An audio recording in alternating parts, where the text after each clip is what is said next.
gusto, ya estamos de regreso aquí por la señal de Más Radio, aquí desde La Paz, Baja California Sur, en la 101.5 de FM. Les saludamos con mucho gusto para usted que nos acaba de sintonizar.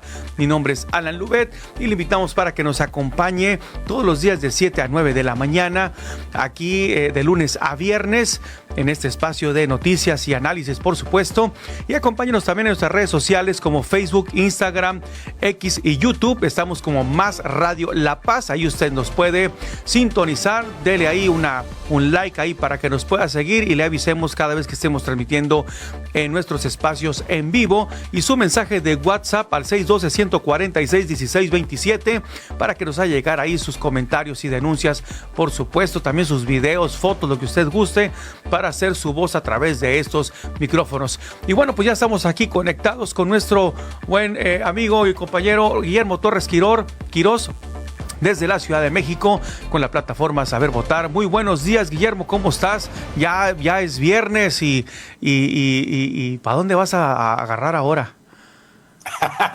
Mi estimado Alan, saludos. Efectivamente, pues sería bueno a algún lado, pero gente que como el lunes regresan las clases en la educación básica, y pues tengo hijos en la educación básica, pues ya es un poco como que empezarse a hacer de la idea de que, por lo menos en la Ciudad de México, el tráfico se va a duplicar, de que los tiempos van a ser cada vez corriendo, pero bueno, también contentos porque, queramos o no, pues son etapas nuevas en la vida de cada una de los seres queridos. Entonces también eso también es importante, mi estimado Alan. Claro que sí. Pues bueno, pues tenemos ahí bastantes cosas de qué analizar el día de hoy. Me gustaría comenzar, mi estimado Guillermo, no sé si estés de acuerdo conmigo, pero me llamó mucho la atención las declaraciones que hizo, las declaraciones y las reacciones que causó esta declaración del embajador de México, Ken Salazar, donde prácticamente en la línea del video que fue difundido, argumenta que la relación comercial con México se va a perder si esta ley del Poder Judicial es aprobada, porque está en peligro precisamente la elección de jueces, así como lo quiere hacer el gobierno federal a modo. Pues no habría garantías para el gobierno de Estados Unidos ni para sus inversionistas, y por lo tanto, pues esto pues lo único que hace también es afilar el diente a Donald Trump, que lo que quiere es sacar empresas mexicanas para llevárselas a otros estados. En el ramo automotriz es uno de ellos, donde ha sido muy afectado algunos estados, donde Donald Trump pues prometía que iba a regresar esas fábricas para producción de automóviles, y se levantaron otra vez esa industria en aquellos lugares, y también causa la reacción donde rápido ahí se van a reunir a la casa de transición de Claudia Sheinbaum, ahí Monreal y Mier, y salen declarando que sí va a haber algunas modificaciones, algunos párrafos ahí se van a adicionar, pero rápidamente causó controversia esta declaración del embajador Ken Salazar. Sí, así es, mi señor Alan. La verdad es que no nos esperábamos esta rueda de prensa, esta comunicación que da Ken Salazar, en el que fue muy duro. Lo que él prácticamente viene diciendo es que se pone en peligro la democracia y la relación comercial con México. Actualmente México es el principal socio comercial de los Estados Unidos. Hay que recordar que Ken Salazar había sido pues prácticamente como un estilo de buen amigo de López Obrador. Le había llevado la fiesta en paz con él, precisamente tratando un poco él de hacer de tratar de controlar, digamos, a un personaje como el propio López Obrador. Pero la presión de las empresas norteamericanas, pues es lo que obligó a Ken Salazar a tener que dar esta comunicación. Y después continuó el caso de Canadá, quien también hizo lo mismo. También sugirió que esta reforma pues sí los pone en peligro, y habría que explicar por qué los pone en peligro, porque la eliminación, obviamente lo mediático es la elección de los jueces, en el que tú puedes llegar a poner a un juez, a una persona sin experiencia como encargado de un tema importante y demás, pero lo que en el fondo preocupa es que la falta de un Estado de Derecho les puede aplicar, puede tener repercusiones para ellos. ¿Y a qué me refiero? Por ejemplo, una empresa norteamericana que se instale en México, que empiece a hacer todo relacionado a cierto proyecto y de repente, por decisión de un juez alineado al gobierno, digan ya no se puede construir, entonces son pérdidas de dinero, o que de repente los quieran castigar por algún motivo, también se elimina el tema de la ley de amparo, y bueno, pues son una serie de cosas que lo que los pone a ellos son vulnerables, y lo que siempre busca un inversionista es evitar esa parte vulnerable. A mí sí me sorprendió, nunca me imaginé que Ken Salazar saliera así, de esa forma tan contundente. Le molestó al presidente. La mañanera se le ha dedicado a atacar a los Estados Unidos, ya mandó una nota diplomática la Secretaría de Relaciones Exteriores, y bueno, pues la molestia porque el argumento se está metiendo con la soberanía, pero hay un punto importante aquí, mi estimado Alan, y es que hay un tratado comercial entre México, Estados Unidos y Canadá, el TEMEC, y ese tratado, entre otras cosas, cuida precisamente la impartición del Estado de Derecho para evitar que haya anomalías con los socios comerciales. Y también hay otros detalles que están muy en el fondo, que es, por ejemplo, todo lo que tiene que ver con los órganos autónomos, los cuales también se está buscando desaparecer. Bueno, hemos visto tanta la presión que ha recibido en estos momentos ya el gobierno electo, que pues por lo menos ayer uno de los diputados voceros de la bancada de Morena, que va a repetir en la siguiente bancada, en la siguiente legislatura, Leonel Godoy, dijo que van a poner en pausa parte de las discusiones. Y como tú mencionabas en un principio, la reunión en urgencia salió para decir vamos a hacer algunas modificaciones. Es decir, si no le garantizan a Estados Unidos y a los inversionistas ese tema del Estado de Derecho, va a ser difícil que pueda proceder. Ahora, aquí es donde vamos a ver de qué están hechos los actores políticos, porque queda claro que en el caso de López Obrador es su estocada final a uno de sus enemigos que él mismo fue fabricando, que fue el Poder Judicial. Y este último mes de gobierno de él quiere eliminar al Poder Judicial, sea como sea. Y aquí lo más problemático de esto, mi estimado Alan, es que se le están dejando los problemas a Claudia Sheinbaum. Es decir, está heredando problemas, algunos de los que nunca nos hubiéramos imaginado, faltando mes y unos días, se los fuera a heredar. Y hay que recordarlo, así que decirlo muy, muy textual en ese sentido. Normalmente los últimos gobiernos, el presidente cuando estaba terminando sus funciones, pues trataba ya de mantener un bajo perfil y ya de alguna manera pues cerrar la administración lo mejor posible, se dedicaban a inaugurar obras y cosas por el estilo. No, López Obrador está abriendo nuevos frentes y eso creo que tiene su propia complicación. Sí, evidentemente, como bien lo mencionabas tú en algunos apuntes anteriores, Guillermo, él nunca ha hablado de un sexenio, por eso es que él sigue trabajando al día de hoy como si fuera sus primeros 100 días de gobierno, para poder sigue sentando bases para que se le dé esa continuidad. Es decir, yo voy a seguir gobernando, tengo mi 50+1 en el gabinete de Claudia y todavía seguiré siendo yo quien diga la última palabra, aunque yo no esté ya en lo que es la silla presidencial, pues sería como el que está tras bambalinas ahí moviendo los hilos de Claudia Sheinbaum. Pero como bien dice, le deja un mega problema grandísimo, porque no solamente Estados Unidos, también Canadá, y recordemos que Estados Unidos y Canadá pues son nuestros mejores clientes. Está este tratado, como bien dices, es un tratado internacional que le puede causar grandes problemas a México y nos puede mandar a una recesión económica si se rompe la línea comercial con estos dos países. La inflación sería por los suelos y obviamente pues regresaríamos a aquellos años donde nuestra moneda se ha devaluado, pero terrible, y acuérdate que el dólar llegó a estar pues no, ya no andamos tan lejos, ¿va? Pero se puede haber un desplome económico en México bastante grave, y como bien dices, si no tienen ellos las garantías, se nos van. Ahora, en ese sentido también, como bien lo comentas, la reacción es rápida, obviamente es preocupante. Tanto Monreal como Mier tienen que hacer los ajustes necesarios para poder presentar el lunes esta reforma, esta iniciativa para ser votada. Y aunque han dicho que va a haber todavía análisis para, es decir, como pasarla a una comisión para analizarla y ver algunos puntos, pero pues todo indica que nada más va a ser aprobada y rápidamente mandarla a la Cámara de Senadores para su ratificación, y que pues prácticamente lo tienen ya bien planchadito todo esto. Ahora, si realmente no le causan, no le garantizan, perdón, y causan un conflicto ya, o una violación a los tratados internacionales, pues ¿en qué panorama nos vamos a ver como país, Guillermo? ¿Y cuáles son los sectores más afectados?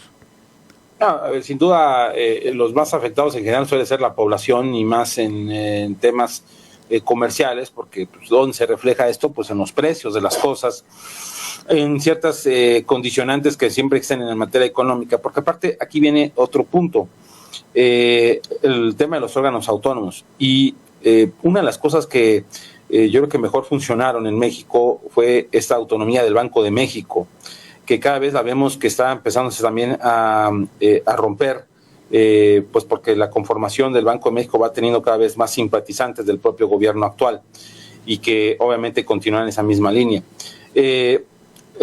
Las afectaciones siempre se verán en el tema de los precios, pero también el tema de inversión, y la inversión provoca empleos. Entonces, la salida de capitales también puede provocar la falta de empleos o el desempleo, algunas que incluso lleguen a cerrar por la propia dinámica.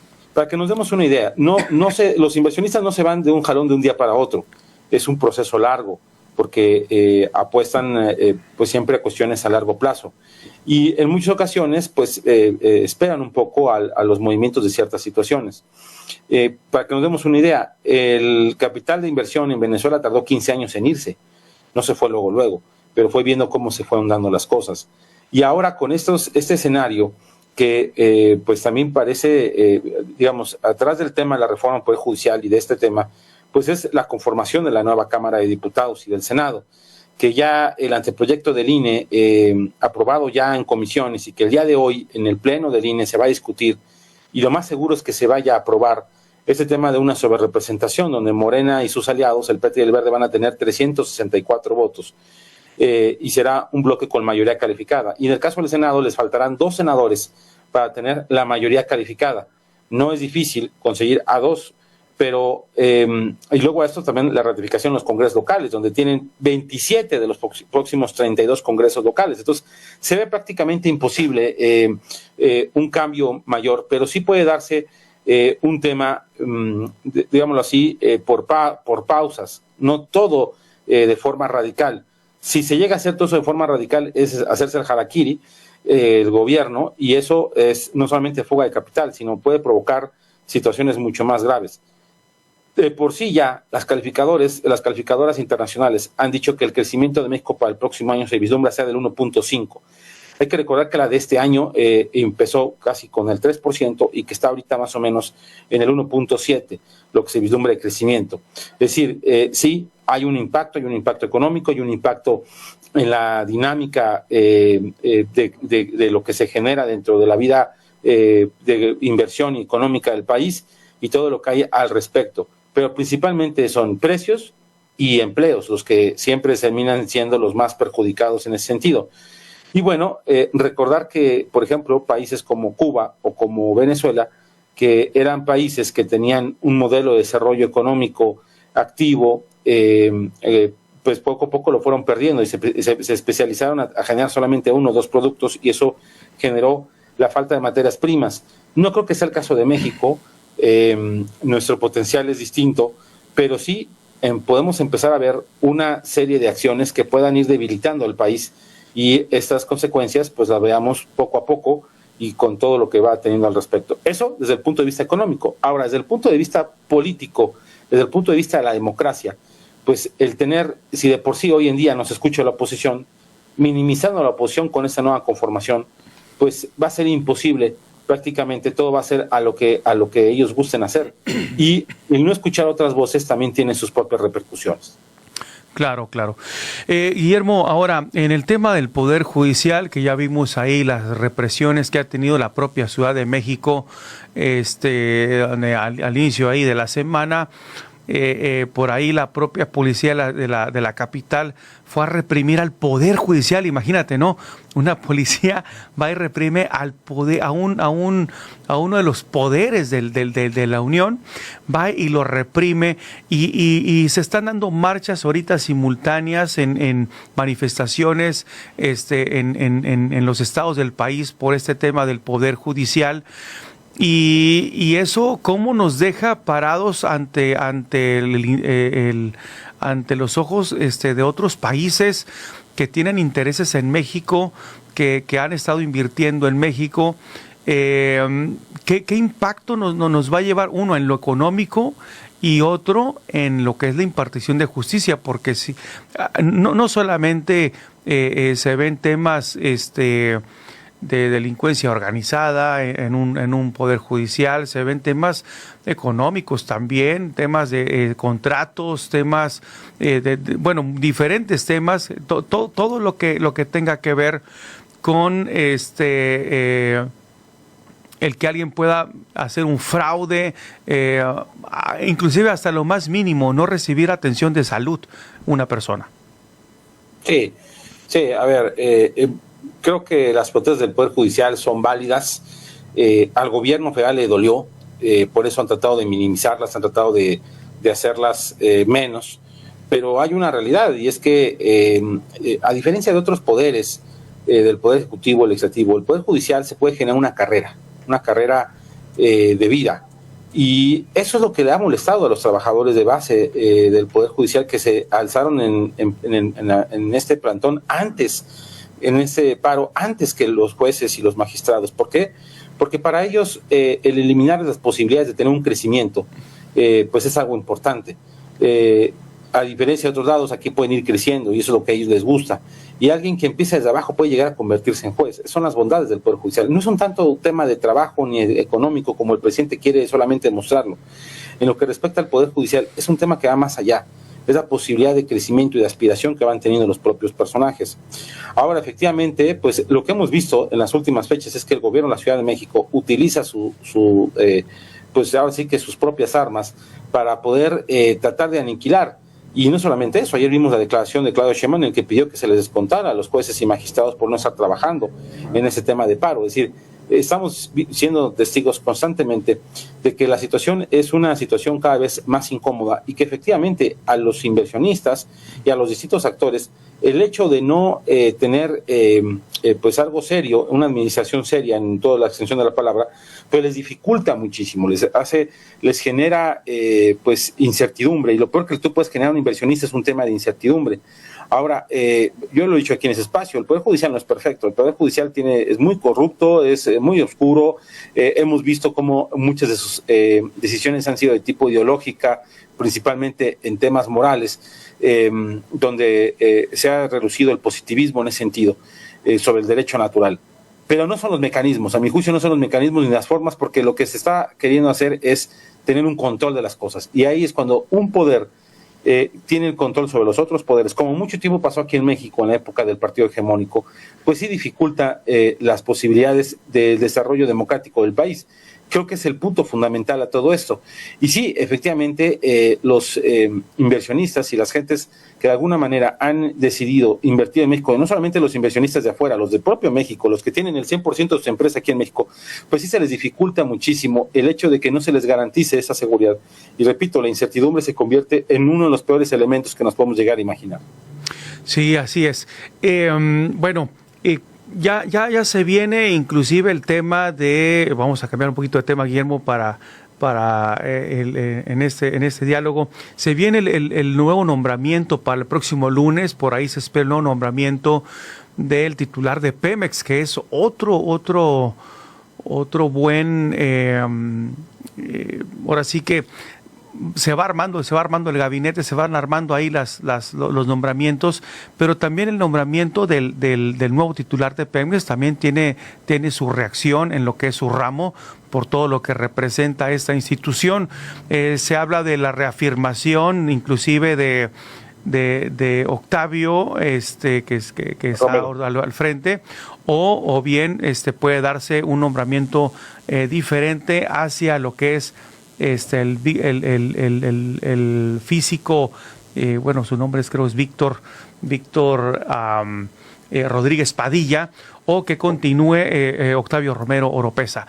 ¿Cómo ves esto que en cuanto a la posibilidad de esta repetición de Octavio Romero Oropeza ante la Dirección General de Petróleos Mexicanos? Yo veo muy difícil que vaya a repetir. Octavio Romero no hizo un buen trabajo y eso los números lo mencionan, los números lo marcan. Para empezar, no era un hombre experto en el tema petrolero, un agricultor sin conocimientos en la materia. Yo creo que como hemos estado viendo la conformación del gabinete de Sheinbaum, en ese tipo de cargos, lo vimos en el caso de CFE, lo más seguro es que sí se nombre a alguien de tipo técnico. En Pemex, alguien de técnico administrativo, es decir, podemos llegar a ver dos perfiles, o alguien muy técnico en la materia, es un especialista en la materia energética, o un especialista en administración para poner orden, como el caso de la Secretaría de Energía. En la Secretaría de Energía, Claudia Sheinbaum apostó a Luciana González, que es una mujer, como secretaria de Finanzas de la Ciudad de México, estuvo muy dedicada, muy metida ella a ponerle orden a ciertas cosas en la administración. Aquí sería el mismo caso. Posiblemente se ponga alguien que le ponga orden. Yo veo muy difícil el tema que repite Octavio Romero. Si repite Octavio Romero va a ser un pésimo mensaje para los inversionistas. De por sí han recibido muchos malos mensajes, pues el hecho de ratificar a Octavio Romero sería muchísimo más, porque aparte quedaría claro que sería otra posición más para López Obrador, como hemos visto con otras posiciones. Pemex es una de las grandes manzanas, digamos, del propio gabinete ampliado.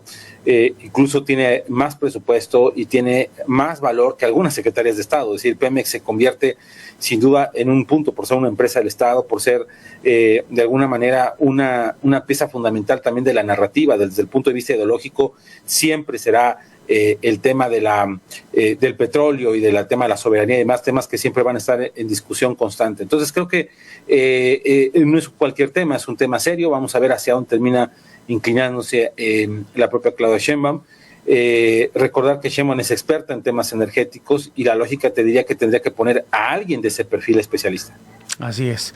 Bueno, pues algo que desees agregar, mi estimado Guillermo, ya nos llegamos al final de este bloque. Algo que desees agregar, además de que te vas a ir, aunque no digas que te vas a ir a algún lado, te vas a ir de compras, te vas a ir de shopping ahí, vas a aprovechar el pretexto de llevar a tus hijos a hacer las compras de útiles. Bueno, fuera ese punto, pero lo que sí, yo creo que nada más para cerrar el tema, ese tema de Estados Unidos y de Ken Salazar y demás va muy vinculado al proceso electoral en Estados Unidos. Recordar que esta semana ya fue ungida oficialmente Kamala Harris como la candidata de los demócratas. La elección se está poniendo muy sabrosa en Estados Unidos y yo te podría adelantar cualquier escenario, gane Kamala Harris o gane Donald Trump, la situación, la relación bilateral se está complicando muchísimo. Y igual el lunes lo platicamos, pero todo estos temas de investigación sobre las contradicciones de la Fiscalía del Estado de Sinaloa, la Fiscalía General, y que van comprobando que la carta del Mayo Zambada parece que es cierta lo que él dijo, pues va a ponerle ingredientes especiales. Y ya lo vimos en la semana, mientras Kamala Harris estaba haciendo gira ya en su convención en Chicago, Donald Trump estuvo en la frontera haciendo críticas de cómo va a cerrar la parte cada vez más fuerte del muro y criticando al gobierno mexicano. Claro. Y como bien lo mencionas, pues ahora imagínate a quién hay que creerle, al criminal o a la autoridad.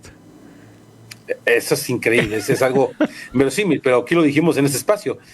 Hoy en día el gobierno de Estados Unidos cree más, confía más en el crimen organizado que en el gobierno mexicano. Eso lo dicen los hechos, no lo dicen teorías, lo dicen los hechos.